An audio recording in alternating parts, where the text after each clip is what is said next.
I do not have a favorite color, but for some reason lately I've been thinking about the color green. I thought to myself, what if I make a video about albums that are green that I enjoy? So that is what I'm going to do today. I'm going to be talking about green albums. Are you here for expert analysis? Probably not. You're probably just here for a vibe. Maybe you're just here for album recommendations. Honestly, I'm not going to be saying anything too crazy, you know, major deep cuts, but I'm just going to have fun with it. Alright, I'm going to start the video off with one of the most obvious green albums that I enjoy. Yes, that is correct. I'm talking about the album You'd Prefer an Astronaut by Hum, released in 1995. If you were to tell me one band to listen to for the rest of your life, I'm 100% picking Hum. And I was like, damn, is that really corny? Like I really could listen to this band for the rest of my life and I wouldn't get bored. I was listening to this album. I mean, I listen to this album like every day, bro. It's every day, bro.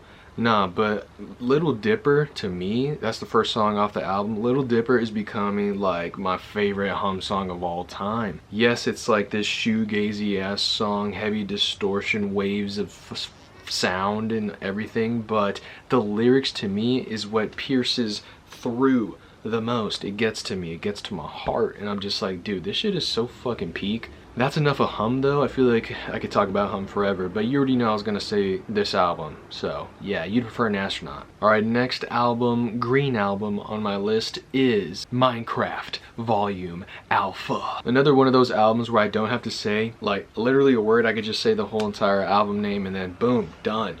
But I guess I'll talk about it a little bit, you know what I'm saying? 2011, I was 10 years old. And I remember not being able to afford Minecraft because I didn't have I mean, we had like a computer, but that shit was not gonna work on there. So I was playing Minecraft on my phone, my iPod, my freaking iPhone, whatever the fuck it was. And I was playing this fucking demo, and I would just collect dirt, and I never had so much fun collecting dirt. And I actually don't remember if this album was on that version of the phone, but I just wanted to talk about some Minecraft memories and Minecraft in general. One of the goated games of all time. I feel like playing it recently. You know, everybody has a Minecraft phase throughout the year, every year at some point, and I think I'm going to play after this video. Lovely soundtrack, nostalgic, awesome, the scenery's beautiful. Quit playing, bro. Next album on my list is Stone Roses' self-titled album. And I remember when I was deep into my Oasis phase around 2020, 2021, and I was like, bro, this shit is so peak. And I would find these documentaries, and you know, the Gallaghers would talk about how the Stone Roses would be very influential to the band.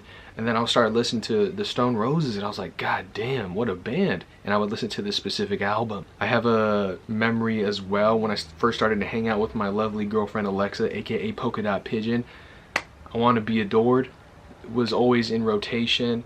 It was such a classic song. Every time we would drive around and look at the hills of where we were located during that time. And I don't listen to it as much, you know, nowadays, but if I go back to it, I'm like, gosh, what a fucking band. Moving on to Alex G, DSU. Literally inject this album into my veins. I believe that no other Alex G project has ever come close to DSU, top to bottom. It is so fucking beautiful. I'm telling you, bro, it is almost like childlike wonder wrapped into an album. Nobody even talks about it whenever people talk about Alex G best albums of his career or whatever. Nobody mentions DSU. Like, they always have it at like not last place, but damn near at the bottom. And I'm just like, dude, the disrespect is getting disrespectful. Next album on the list is by the band Should, and the album is called Feed Like Fishes. Very overlooked band, but I believe that they're pulling up on Numero Group, so can't wait for any other releases that they have. Very underrated band that I think is kind of getting their flowers a little bit recently. Probably one of those bands that a lot of people are influenced by, you know, this like other wave of shoegaze enjoying fans and bands and all that shit. So Hell yeah, this album, top to bottom, one of those albums where it's like, I can't believe this band didn't like blow up or anything back in the day. In the 90s, what? There's just like grunge and then there's nu metal. It was just hard to knock down those bands that were at the tippity top. Next album on the list is Breeders, The Breeders, Last Splash, and classic album. I don't really have to say much again, you know, one of those albums that is influential to this day. Every time I'm trying to find some band, some indie alternative rock bands, there's a little bit or a lot of the Breeders influence within that band. So one of the best bands of all time in my opinion. Kim Deal, the Deal Sisters, going crazy. Next album on the list is by the band Swirlies. What to Do About Them. Album, EP, whatever you want to call it. It is kind of an EP, but I don't really care. It should be highlighted, and it's green, so pay attention to the green. That's the overall awesomeness of this video. I'm just talking about albums that have cool ass green colors on the cover, and the music inside within there. Swirlies, also one of those bands that isn't underrated, because a bunch of shoegaze bands nowadays that are like coming up, they always mention Swirlies at some point, and that's dope as fuck, you know what I'm saying? Swirlies are always going to be one of those bands that a lot of people look to for inspiration. They were kind of their own identity, I guess, you know what I'm saying, back in the day. Maybe I'm just talking out of my ass, but I feel like they're very unique. More people should be knowledgeable of their impact on music. Next album on the list is actually an album that I've been turned on to by my girlfriend, Alexa. You know, she'd be putting me on, you know, you gotta give her credit, you know what I'm saying? I'm not the only one finding this shit. But C-Clamp, yeah, one of those bands that is kind of almost like a Hum type of deal, you know what I'm saying? Emo, indie, alternative rock, whatever label you want to give them. And they're kind of from that same area as well, like that Champaign, Illinois, Chicago, Illinois, you know, just that Illinois area. And I know that's pretty vague because it's a fucking state, so it's like, bro, where?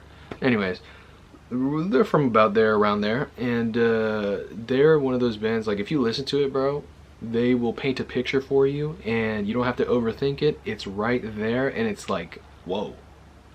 More appreciation for this band is coming soon. You can feel it. I do fuck with C-Clamp because they're like a little bit less aggressive type of Hum.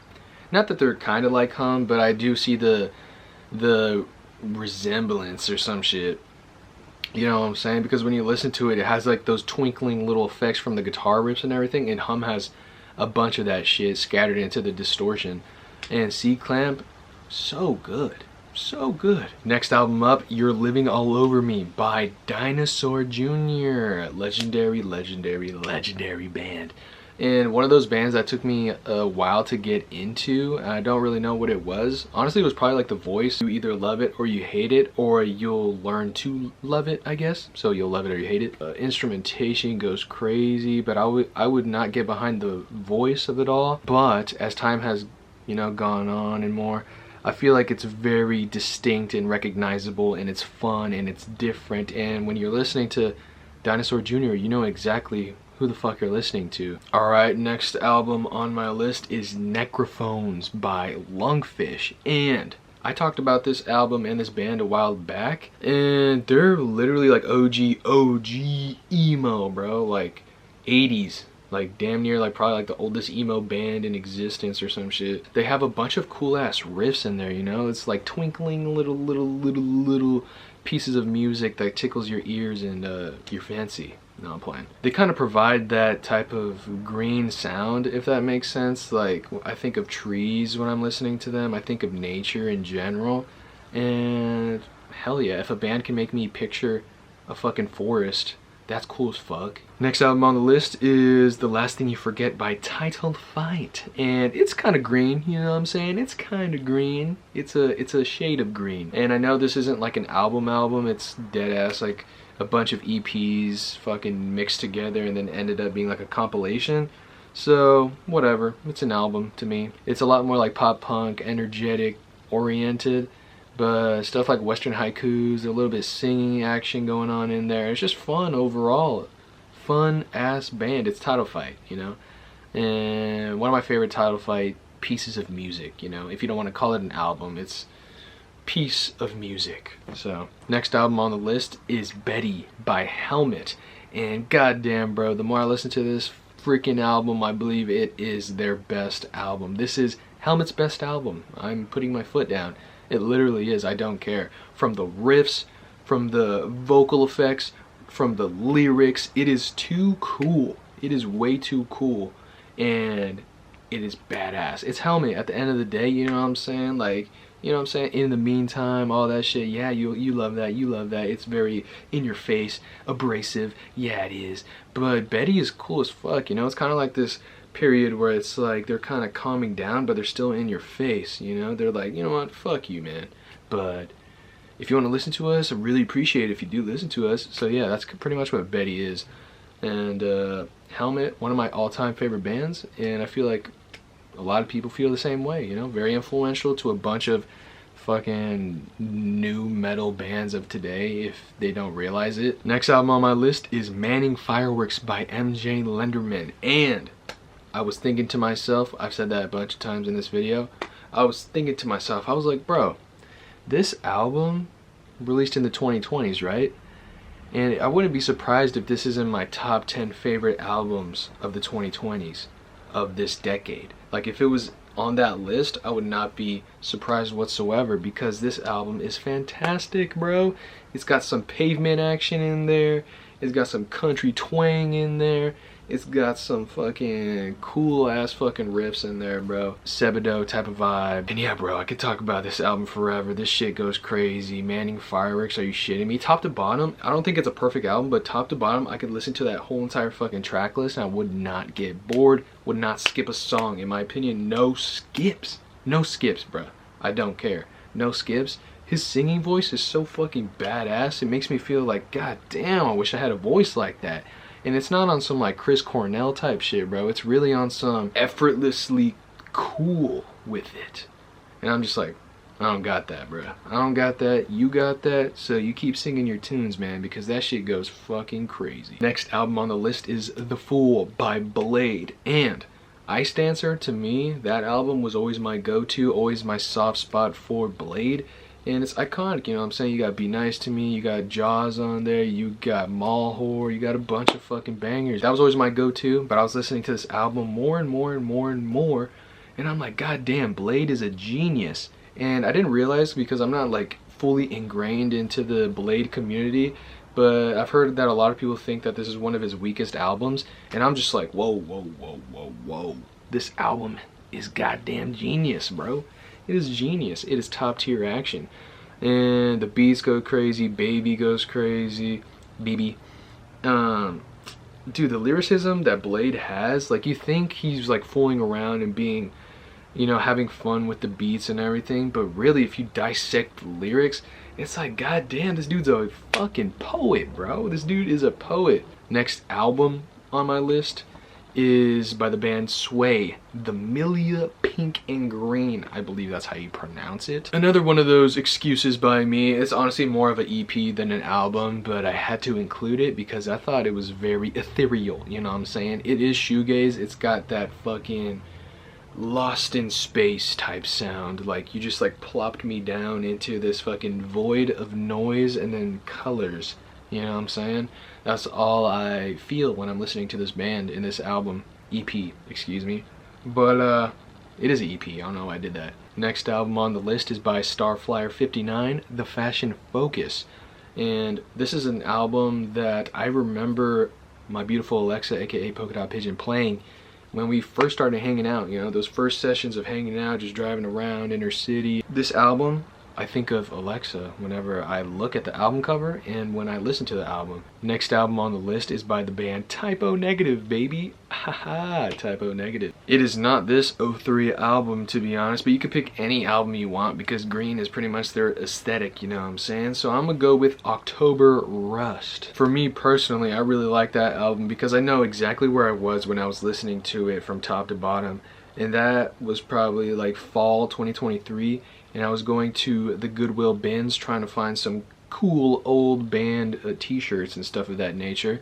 And it takes me back to just being in that time, you know, in Sacramento. Fucking looking for band tees and just waking up early and then fucking going over there for some reason. Bro, we would wake up, because we lived like 40 minutes away from the Sac bins, and we had to wake up at like 4 a.m, get ready, dip at like 6 or something, get there at like 7, wait for like 30 minutes, and then doors opened at like 8 a.m.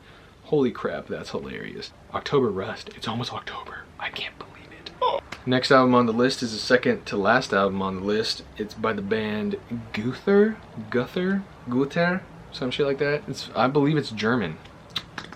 The album is called I Know You Know, and Badass reminds me of the 2000s. It honestly reminds me of Garden State, the movie, because I just watched that about a week ago. And if you plopped any of the tunes from this album onto that soundtrack, Garden State, I feel like it would fit in perfectly. You know, so it kind of gives me that type of vibe, that type of Portland, Oregon type of vibe, even though this is a German singer and I've never stepped foot into Oregon in my lifetime. But you know what I'm saying? You know, leaves, trees, nature, mist. Gives me that vibe for sure. Maybe a coffee shop in the 2000s, maybe. Lovely music, lovely. It's very, it's like lo-fi kinda. Last album on the list. I'm very glad you made it this far, hopefully. And it's by the band / artist Laura Watling. I believe that's how you pronounce it. The album is called Early Morning Walk. And kind of the same vibe like that last album I told you about. Early 2000s type of vibe. When you listen to the music, the scenery is being painted for you. It's so sweet, it's so kind, it's very welcoming, it's nostalgic, and I really love this album. I really do. Great music, great music. Oh, that pretty much wraps up this video. Let me know if you fucked with this video. Let me know a green album you really mess with. Let me know, because I don't know. I just thought of making this video for a couple days now, and I finally recorded it. I'm sweating like crazy. I gotta take a shower. I stink. There's probably green air around me because I stink. Anyways, time to go. Like and subscribe. Keep the music alive. Green albums will never die.